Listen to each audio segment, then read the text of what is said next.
讲到林岱华伫地方经营真久咯，2011年中华立法院了后，就一直连任到今。2012年甲2016年是以全高雄市上关票来当选连任，目前是积极咧布局，要参选到后一届的高雄市长。这个民进党内的竞选对手，也阁有区议员罗瑞良甲柯志杰。即摆林岱华卡到诈领助理费，是予这个选情阁来起变化。岱华永远和咱高雄的乡亲徛做伙。翕影片连出要和高雄人徛做伙决心。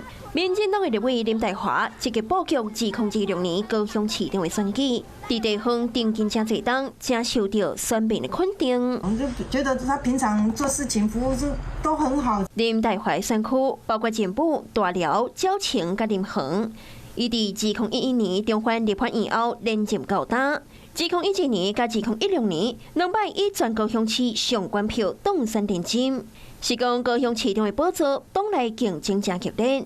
除了前国会林岱华，新调流的柯志杰、罗瑞良甲区议员，在高雄拢有一定的支持度。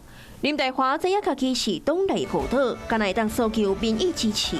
即摆传出疑似牵涉到助理费案件，其他初选的竞争对手拢低调，无啥物评论。岱华是很优秀资深的立委哈，就是发生这个事情，我也觉得非常的震惊哈。